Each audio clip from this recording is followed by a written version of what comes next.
So I mentioned last week that I'm starting a new series looking at the 7 signs in John's Gospel. These are the only miracles that he records. And John is kind of very specific in about how he writes his Gospel, and he writes everything with a purpose. And that purpose obviously is to bring people to faith in Jesus.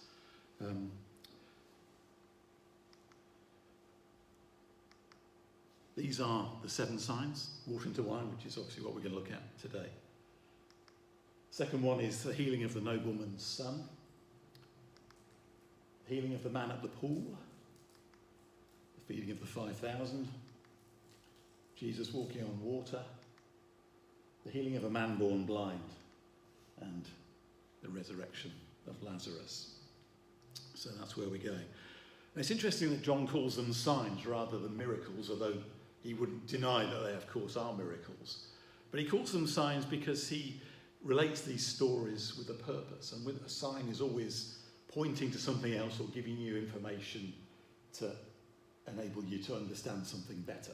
And that's why John, I think, calls them signs. He's trying to get us to see who Jesus really is, and revealing something about the kingdom. And I've referred to the kingdom quite a bit in my points this morning. And the kingdom of God is, we've defined it before, but it's the effective rule and reign of God in our world and in heaven. And we don't see that rule as God would like it at the moment, obviously. But the kingdom, that's what we work for. We work for the kingdom to come more and more into our world. So I'll refer to the kingdom a bit as well. So let's remind you of the story. This is John chapter 2. On the 3rd day, a wedding took place at Cana in Galilee. And Jesus' mother was there. And Jesus and his disciples had also been invited to the wedding. When the wine was gone, Jesus' mother said to him, "They have no more wine." "Woman," he said, "why do you involve me?" Jesus replied, "My hour has not yet come." His mother said to the servants, "Do whatever he tells you." And nearby stood 6 stone water jars, the kind used by the Jews for ceremonial washing, each holding from 20 to 30 gallons. And Jesus said to his servants, "Fill the jars with water." So they filled them to the brim. Then he told them, "Now draw some out and take it to the master of the banquet." They did so, and the master of the banquet tasted the water that had been turned into wine. He did not realize where it had come from, though the servants who had drawn the water knew. Then he called the bridegroom aside and said, "Everyone brings out the choice wine first, and then the cheaper wine after the guests have had too much to drink. But you have saved the best till now." What Jesus did here in Cana of Galilee was the first of the signs through which he revealed his glory, and his disciples believed in him. After this, he went down to Capernaum with his mother and brothers and disciples, and there they stayed for a few days. Right.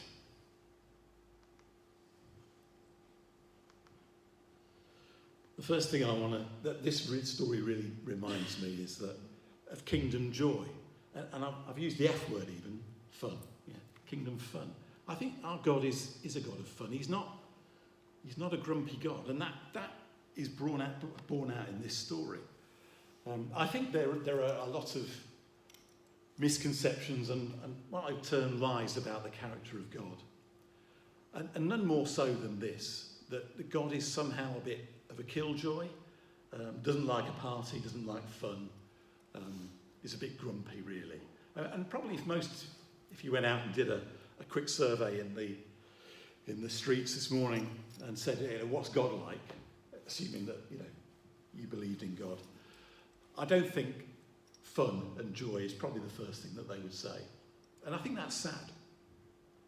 In fact, we know that Jesus partied quite a lot and in fact got into trouble for doing it, didn't he? That's what the religious authorities at the time complained about. You're always out at a party with the tax collectors and the sinners and all the rest of it. Why don't you fast like we do and all the rest of it? Jesus was far too much fun for the religious authorities at the time. And I think it's interesting that the first sign or miracle that John records is one of a situation of celebration where he does something special at a party, at this wedding. And I think probably in no more area has the church, through the ages, through history, and I'm talking about the whole church, misrepresented God than in this particular area. We've given the world the impression that God isn't much fun. He's a bit severe and grum. And we've done that. No, it's not God that's done that. We've done it. And I do believe that we as human beings are actually created for joy. We are. We're created for celebration and joy. We all know that, well, apparently it's scientifically proven that laughter and smiling actually helps you and heals you. I know, Sonia's nodding, so yeah, I'm okay, I'm on safe ground. I came across this quote from the British Heart Foundation website. It says, research has shown that the positive effects of laughter on the body. Laughter releases endorphins known as feel-good hormones. It increases the oxygen-rich air you take in and reduces stress hormones, bringing down your heart rate and blood pressure and causing your muscles to relax. Have fun, basically. Laugh when you can. And I think I've read somewhere that there's some GPs that were prescribing people to go to a comedy show. I mean, why not? I mean, here we have Jesus at a celebration, and they run out of wine, and he doesn't sort of say, well, you've had enough anyway, so I'm not. Don't get me involved. He changes this water into wine to keep the celebration going. And it's interesting to me that the prime image of the kingdom of God in the Bible, throughout the Bible, particularly in the Old Testament, is one of a wedding feast. Jesus told these parables about the wedding feast to come. And if you look through Isaiah and various places in the Old Testament, their full vision of the picture of God coming, and I'll read one later on just before we go into communion, is of a feast. It's of a party. Now I know that, as I said, I think we are created to have fun. And because we don't, as a church and as Christians, often show how to do it properly, there's a lot of fake fun in the world. Because people are trying to find fun in all sorts of ways that they shouldn't. There was I'm showing my age again, but I think 1970, there was a song by a band called Three Dog Night. Some of you remember it. It's called Mama Told Me Not to Come. You know it. It's quite a famous song. I think Tom Jones and the Stereophonics covered it. And it's all about, him going to a party and people are smashed out on the floor and all the rest of it. And there's a line in it that says, Mama told me not to come. This isn't the way to have fun, son. This isn't the way to have fun. And there is so many ways that which the world is trying to have fun in destructive and harmful ways. But nevertheless, we are created as human beings to have fun. And I do think that we as Christians and as the church should show what fun and enjoyment is really like in a healthy, wholesome way.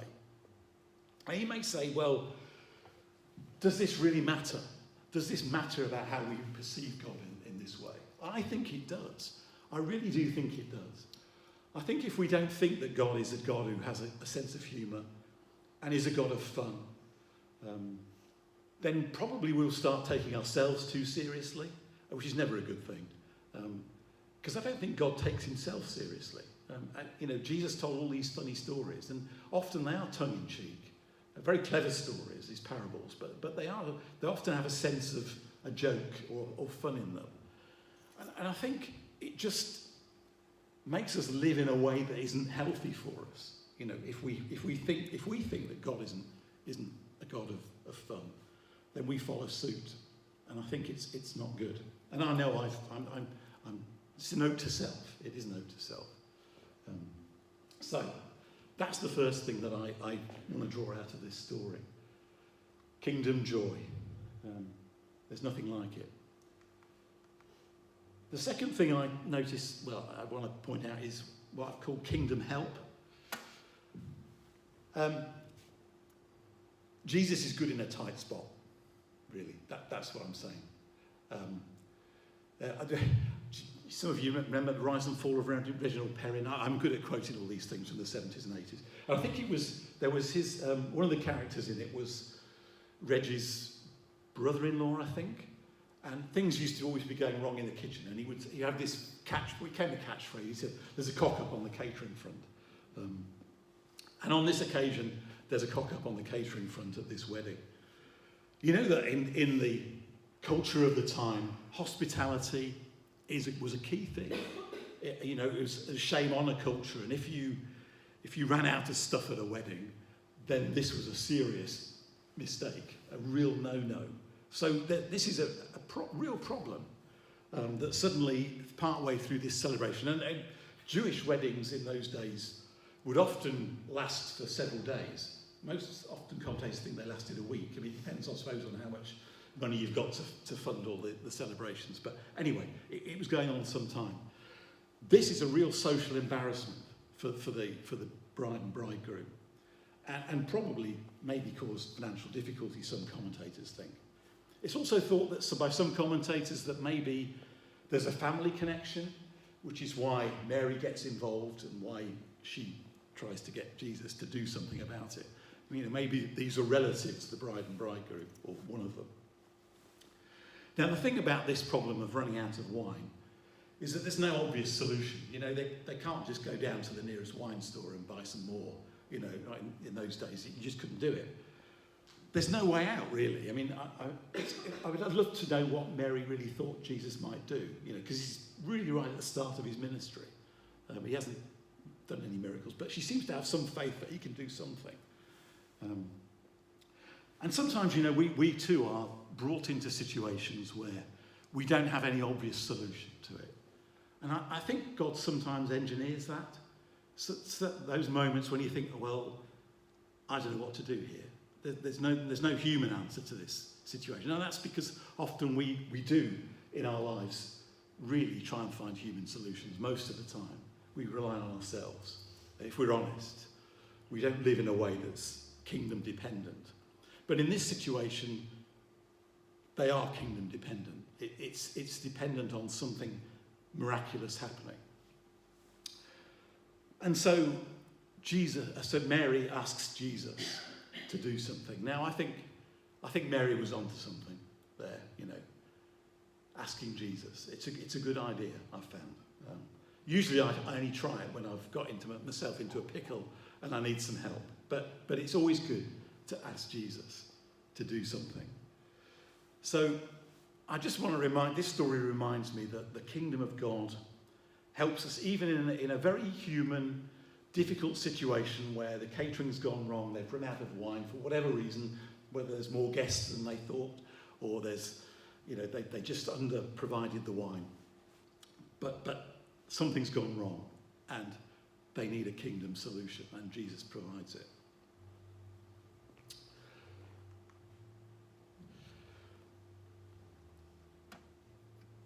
Next thing I notice about this is kingdom abundance. You can't help but be struck by that as you read the story, really. It goes from a position of lack, where there's no wine left, to a superabundance of wine all of a sudden. We're talking about, with these stone jars, probably 100 to 150 gallons of wine is suddenly appearing. It's got to be important, that. John mentions it for a specific reason. And this reminds me of the fact that the kingdom is a kingdom of abundance. It's not a kingdom of scarcity or lack. Now, we see scarcity and lack all around us in the world, but it was never designed to be that way. It's that way because of human greed and carelessness, anxiety and desire, our selfishness, dysfunction, insecurity and folly, all of those things that we do which takes from us and leaves others in lack. It's part of the fall of mankind and of what Paul would call the powers of darkness, Satan and so on. The kingdom is going to reverse all that. When the kingdom comes fully, it will be a kingdom of abundance and no lack or scarcity whatsoever. Again, that's the pictures you get from the Bible about the kingdom of God coming. But in the meantime, we can so often have a mindset, I know I can, of scarcity, of lack, when it comes to thinking about the kingdom of God. And I want to get out of that. I want to have a mindset of the abundance and the resources that are available through the kingdom, through Jesus and the kingdom of God. Especially his presence. Especially his presence. His presence is never, ever withheld from us. His presence is, we can have as much as we can handle and are willing to have. So I just want to remind you of that and to have that heart of generosity, thinking that I can be generous because I know the kingdom of God is a kingdom of abundance. I came across this, I'm doing a bit of a deep dive into Proverbs at the moment. That's my personal, in my personal time. I came across this proverb the other day. It said, whoever is kind to the poor, gives to the poor, lends to the Lord, and he will reward them for what they have done. I love that idea that if you're giving your money away, actually, you're lending it to Jesus, you know. And he's just saying, okay, you've given that to me, but I'll give it back. That's what the proverb says. So I want to have that kind of heart. Or as Jesus said in Luke 6, give and it will be given to you. A good measure pressed down, shaken together, running over will be poured into your lap. For with the measure you use, it will be measured to you. And I think that's important as well, that there's a principle in the kingdom that the measure we give, that the generosity of our hearts depends somewhat on the generosity we get back and the abundance. So let's move towards a kingdom and a mindset and a heart of generosity and abundance.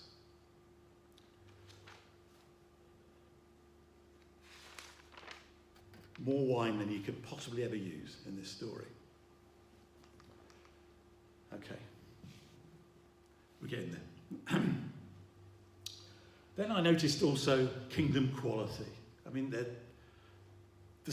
special nature of this wine. You know, they have this conversation when the master of ceremonies or the steward or whatever drinks and tastes this wine. He thinks, goodness me, this is how it's done.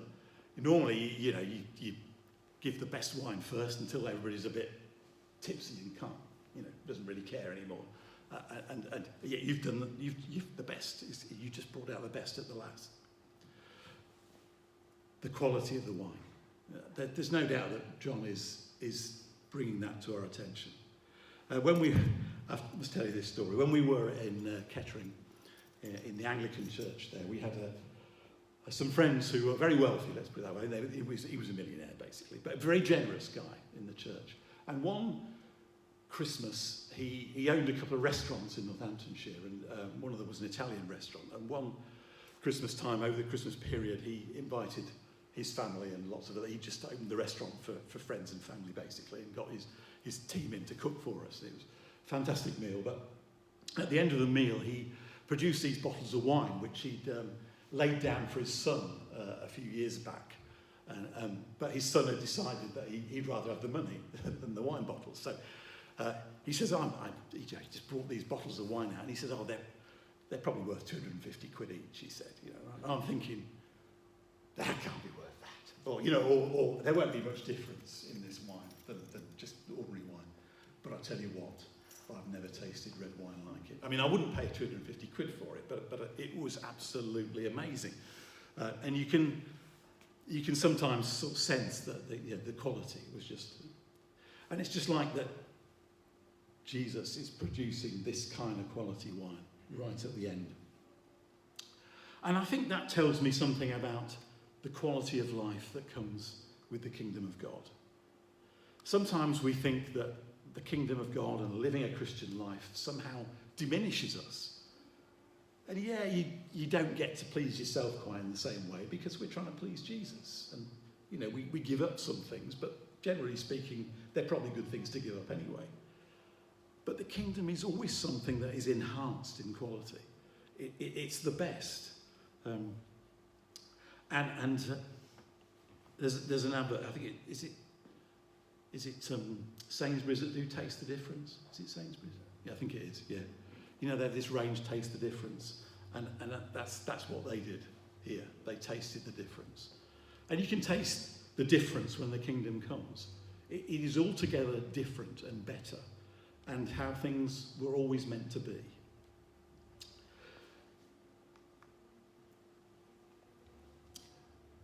I also noticed in this story that there's what I call kingdom involvement, in the sense that Jesus gets other people involved in this miracle. The servants, and they have to go away and fill these big stone jars of water.